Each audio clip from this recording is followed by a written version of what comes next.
Okay, so Fred VanVleet going to the Rockets for a whole lot of money. Specifically, 130 for 3 years. Each year is over 40 million. The last year's 45 million. By the way, I will be doing another video reacting to the rest of free agency, but I was kind of waiting if there was like one move that deserved its own video, and in my opinion, this is the move. And also, for what it's worth, because of the amount of cap space the Rockets had, unless I missed something, I think they've still got money to like go at Brook Lopez, and if that ends up happening, that'll probably be in another video.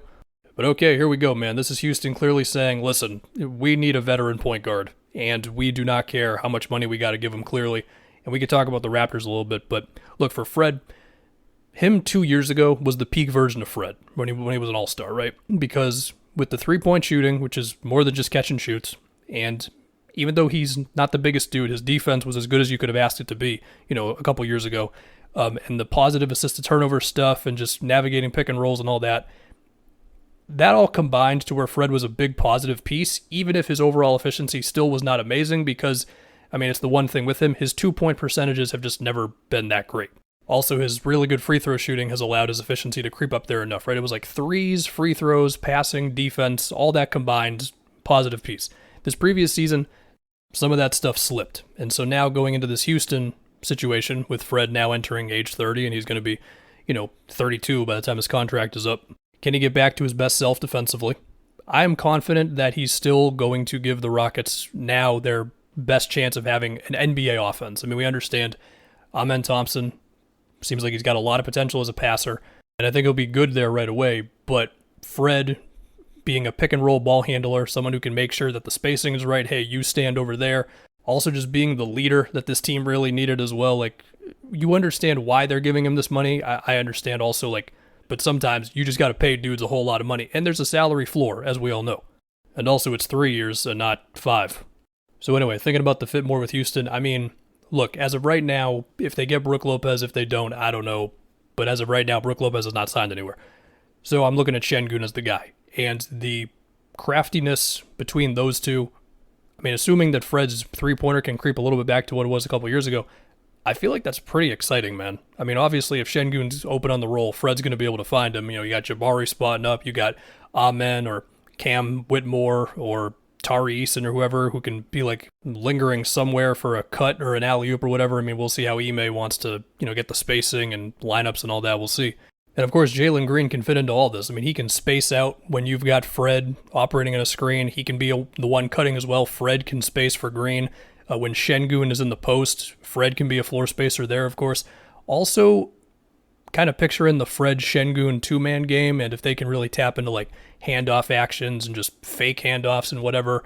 I'm picturing just a lot of Şengün doing something for Fred, whether it's a handoff action or a screen. Both of them are now getting downhill enough, and then it's a little Fred flip to Şengün, and then he gets that push shot off that he just loves. Or it'll then be a kick to Jabari in the corner or something like that. That's the hope here if you're Houston, right? Now, as far as what happens to Kevin Porter Jr., I don't know. Clearly, Fred is now their number one ball handler, their starting point guard. We'll see. KPJ is talented. Let's remember that.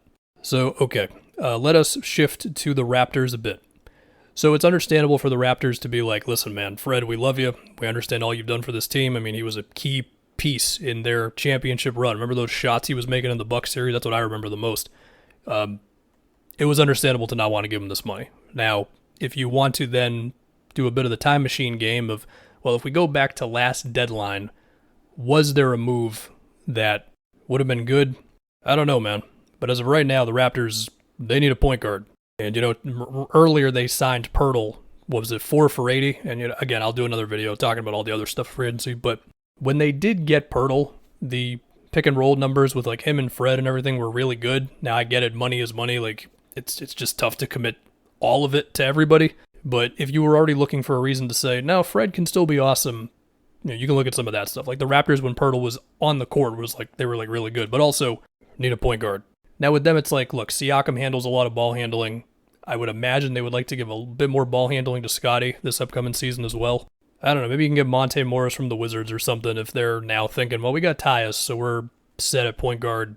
And, if you just need a decent body who knows what they're doing at point, you might have to find somebody like that, it's probably not going to be Trey Jones because the Spurs gave him a contract that I thought was fine. But yeah, man, this is step one in Houston being all right, we've got enough young dudes. We got Udoka now as the coach. Let's get some vets in here and try to beef up this winning thing. And as of right now, we still don't know what Brook Lopez, and if he ends up signing there, then when I do my reacting to the whole free agency, well, I'll talk about that then. But yeah, man, that's a lot of money for Fred VanVleet.